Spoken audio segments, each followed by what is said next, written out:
What's up, everyone? Welcome to the video. Today we're going to take a quick look at how to reset the maintenance reminder on a 2018 Toyota RAV4.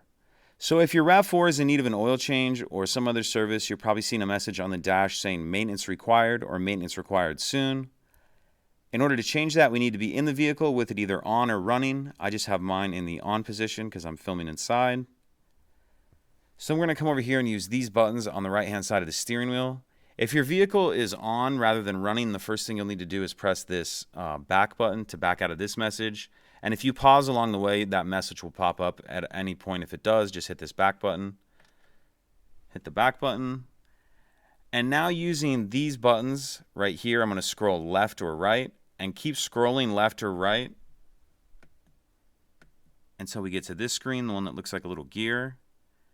And then we're going to scroll up or down using the up or down buttons. Scroll up or down until we have vehicle settings highlighted like that. And then we'll press this middle button, that circle button. That takes us to this screen. And you can see scheduled maintenance highlighted there. So we'll press that circle button in again. And then it's just saying, do we want to reset the scheduled maintenance data? We'll go up. And once yes is highlighted, we'll press this center circle button again. And as you can see, the data has been reset. If you have any questions, please let me know. If you could take a second to like and subscribe, it helps us out, and I'd appreciate it. Thank you.